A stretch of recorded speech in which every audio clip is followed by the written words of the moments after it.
Okay, so what do lions use to look at their manes? Mirrors. Mirrors. That sounded better in my head. Perfect.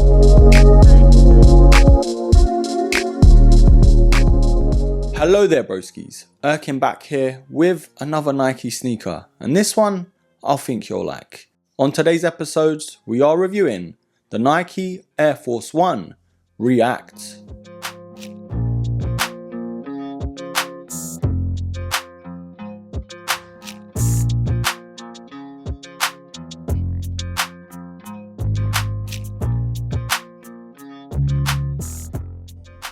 So, the Air Force 1, I've always had a sort of love-hate relationship with it. I've always rated it highly, and for me, it is up there with one of the GOATs, in particular the white pair. But, of course, especially for me, there's always that stigma when it comes to the creasing and that sort of thing. But every so often, there's a new Air Force 1 that comes out that makes me forget about all of that. And just like this was Mr. Clinton's jacket, these just might fit that bill. And we'll talk about reasons why, of course, that is. Now this isn't the first Air Force 1 React that we've had, and I've got to say, the previous models that Nike did bring out, I was a fan. In my opinion, they did a lot right with those silhouettes. But before we dive into the latest edition, we'll talk of course about the box. And it does come in your regular Air Force 1 box in that sort of light grey colour, with the Nike Air Force 1 branding right on top. It's not the most exciting box, but it will do. Now the product information does say Air Force 1 React, and the official colorway is white,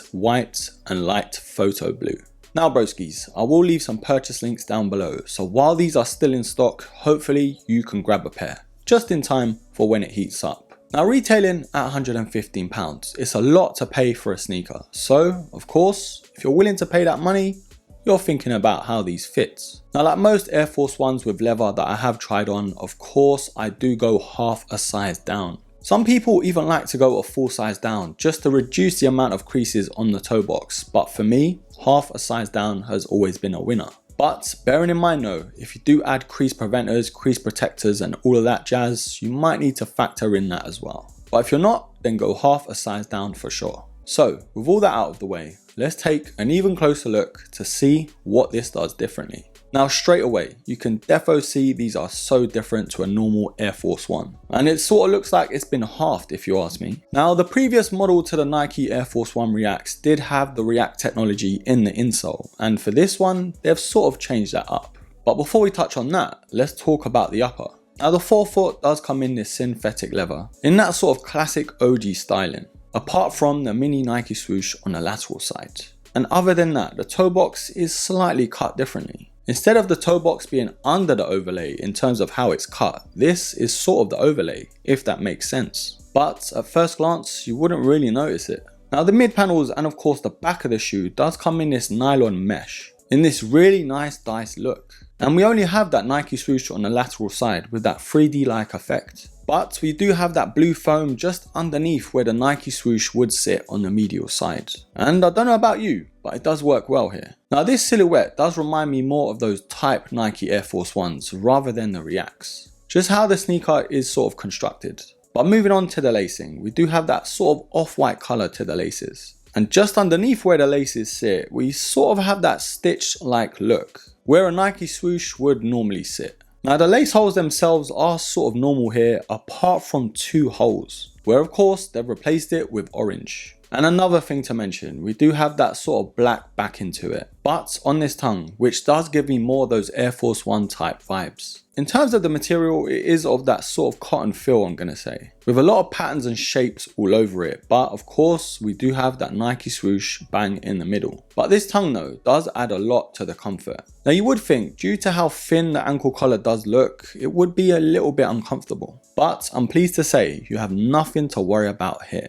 Because of the tongue and that added cushioning towards the back at the heel, it sort of makes up for it. But we do have that blue colour towards the back at the heel, and then on the insole it's that lighter shade of blue, with of course that black Nike Air branding. Now the insole is just your normal insole, it's not even meant to be taken out because it's glued down so hard. So there isn't no Nike React there. At the back we've got that spotted heel tab with the Nike Air branding just below it.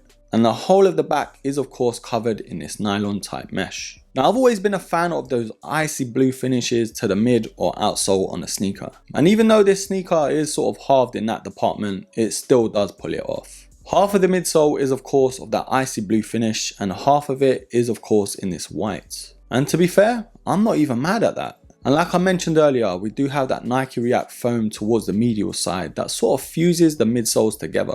And this does a great job of adding arch support as well. Now if you haven't guessed it, the Nike React foam is of course mainly in the insole, and it's very visible on the outsole as well. It's not your conventional Air Force 1 outsole, and I feel like it adds more of a futuristic look. We've got hints of white, that icy blue outsole, and of course that blue Nike React as well. And I'm glad to say these are way more comfortable than your normal Air Force 1.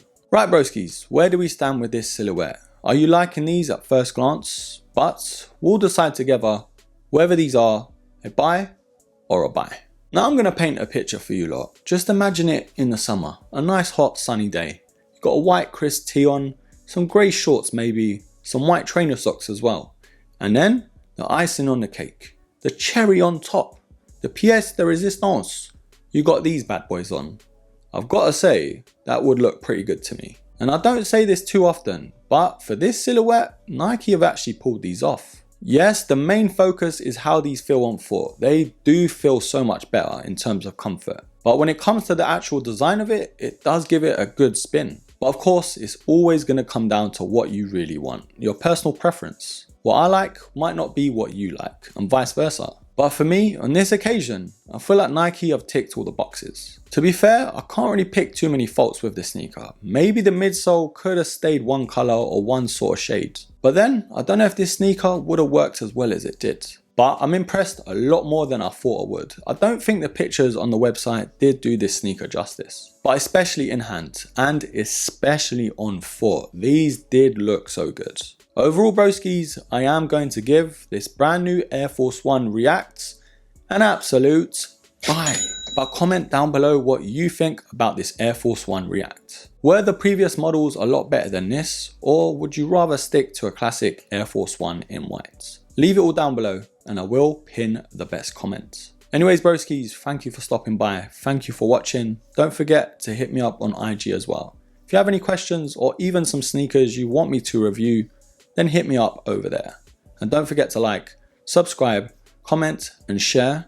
And of course, until the next episode, take care.